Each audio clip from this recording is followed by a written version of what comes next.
Well, the message is this, that don't lose hope. Don't give up. Don't feel that it's all over. You still have a great and a bright future. And Nigeria is and can be and will be a great country. But make an input. Stand against evil. Stand against tyranny. Stand up for the weak. Speak for the persecuted. Honor those that deserve to be honored. Don't allow yourselves to be used by government or by people, any government, any political party, any politician, simply because they give you a few crumbs and you begin to go on Facebook or social media and abuse people that are standing up for the weak. Let me tell you, remember one thing. God rules in the affairs of men. And if you have innocent people being locked up or being butchered in their homes and so on and so forth, and you don't feel there's anything wrong like that, God tends to turn away from you and allow you to suffer the fate that your enemies want you to suffer. So you have to develop a conscience and understand that an injustice against one is an injustice against one. And you deserve better. You deserve good governance. You deserve a bright future. But we must get it right. There must be equity. There must be justice. There must be decency. When you say Nigerian youths, these so-called youths, their counterparts in other parts of the world, are already MPs. They're already government ministers. They're leading countries. 30-year-olds are presidents of various countries in Europe. I mean, it's unbelievable. And here you say you're a youth, you can't have anything apart from, making commentary on people's threads on Facebook. You really should understand that you have so much more in you. You could be president. You could be a minister. You could be this. You could be that. Those of us in my generation, we've already served. We've already done our best. I mean, I am 57 this year. I'm approaching 60 years old.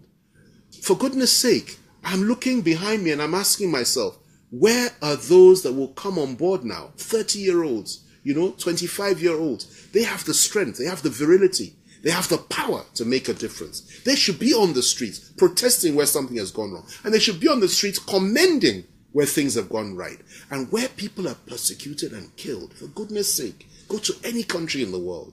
It is the youth that stand up and say no. It is the youth that the government fear. It is the youth that have a future to fight for. And it is the youth that will deliver this country.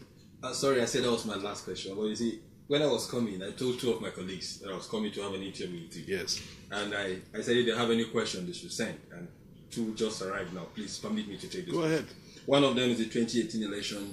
The INEC has just given a date for the election in Osun State and Ekiti. Now, for your own state, are we likely to see an FFK coming out for a government? Well, let's wait and see how that goes. Definitely, I didn't come. I've never run for elective office before because I'm waiting for the right time to do so.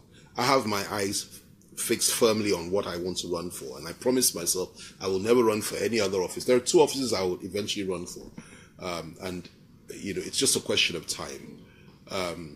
Osun has been through a lot in the hands of Aregbesola and the APC, and they deserve good quality leadership. They deserve strength. They deserve power. They deserve a transformation in that state. And within the PDP family, we will make our own determinations. Of course, my good friend and brother, my kinsman, Yola Omishore, is interested and has been interested for many years. There are one or two other people who, from the state, who I have immense respect for, who are also interested. It's a family affair. We'll sit down and we'll determine which of us will go forward for this election. And whoever it is, whoever emerges as our candidate, the rest of us will back that person. We'll back that person with everything we've got in order to ensure that Osun, gets into the right hands once again. Quite apart from that, like I said, maybe I'm looking at something bigger than Osun State Governor. It's just a question of time. But definitely, when the time comes and I feel it's appropriate, probably I will appeal to a wider constituency. That is, whether I end up being governor of Osun State or not, at some point in time, I believe that my calling is at the federal level in this country, and I believe that I will eventually run for presidency of this country. And by that time, when I run for it, I will win. My editor in the office just sent me this question and said, what do you think? What do you make of the moves by the National Assembly to pass the anti-NGO CSO? Well, that's a terrible thing, and I sincerely hope it's not passed. It's like the other one they tried to pass, which I wrote about. No, it's not even that one. That one is also a terrible one, the freedom one. You see, anything that attempts to, the hate speech and all, anything that attempts to curb the freedom of expression is dangerous. The other one that I found repugnant was the bill that was to curtail, was to give land to Fulani herdsmen.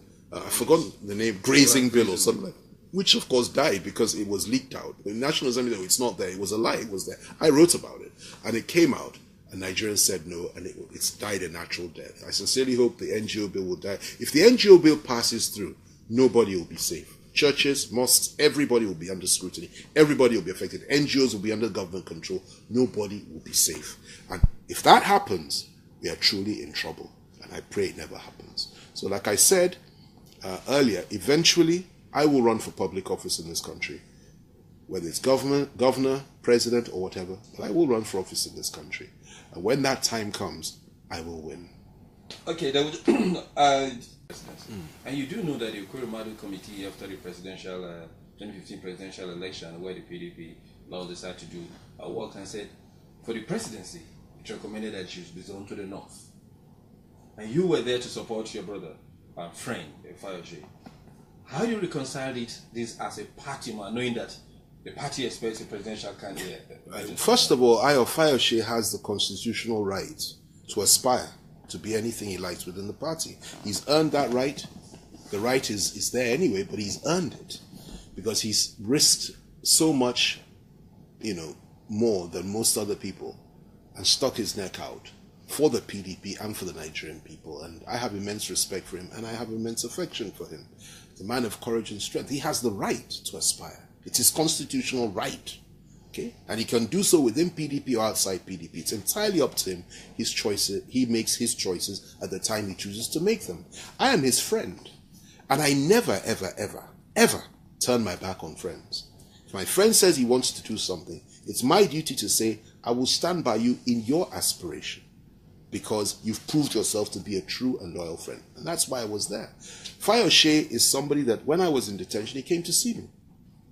Fayose is the person that saved my wife when the EFCC tried to pick up my wife and detained her in a bank, and my 1-year-old son at the time. He came there.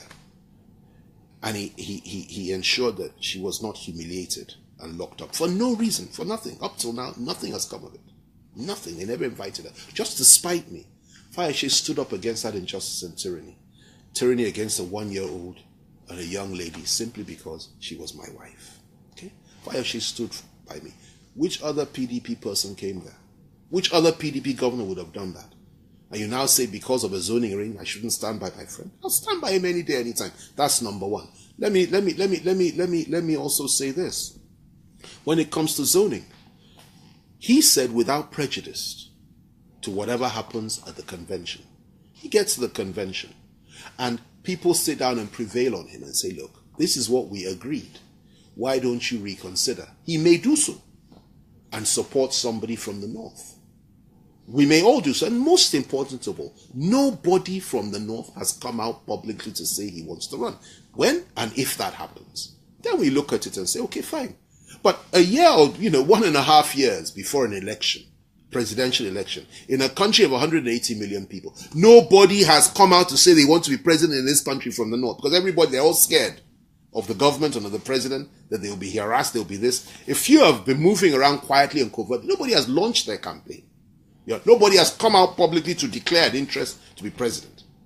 And then you say the one person that says he wants to be shouldn't say so. Listen, this is it's a game of negotiation. It's a serious business. It's not a joke. We're not going to sit back and say we're waiting for somebody to now determine, oh, this is the anointed one to come out. If you want to be presidential candidate in our party, and it's our party, not their party, we all own the party together. We all own the party together. And we all have supporters in our various constituencies. And we need everybody. You can't say you are sitting somewhere, you don't need so and so. That's the mistake they made the last time. You don't treat people with contempt. You don't talk down to people. You don't run people down. And you don't say things that so and so doesn't matter, he's on his own. You don't do that. It's wrong to do that in a political party. He aspired. He came out. We will come out at the right time. We'll all sit together and determine what's in the interest of the party. And yes, it has been zoned. We accept that. I accept that. When the time comes, He will sit down and review his position. I will look at the situation myself and we'll make our decision as to who we want to support if the thing is going to change. But to say you can't voice something out, you can't voice an aspiration, which happens to be your constitutional, especially coming from somebody that has worked so hard for this party. Every single local government area in a state, every single legislator, every single thing or anybody that's anybody in government is PDP. He's the only person in the whole of the South has managed to pull that off. Nobody else has done it. Then you say he doesn't have the right, and then you now start talking him down, treating him with contempt. It's wrong. If you have a problem with that, you call him quietly and say, look, listen, remember what we had agreed. Let's look at this. That's how you do these things. And I've urged everybody concerned. We must all come together. Everybody must work together. Every part of the country, PDP, north, south, east, and west, come together, and then we'll eventually sit down and determine who our candidate will be. We'll negotiate. Nobody will take it just like that. And once we have a candidate, we will get into the field, and my goodness me, we will fight for that candidate. We will campaign for him. And by the way, one thing I say, let me just end with this. If you say the national chairmanship is open to the whole of the South, then you must also say that the vice presidency is open to the whole of the South. Because this idea that it is only the Southwest that will be made to give up something in the name of the South, it works both ways. So you see where I'm heading with this.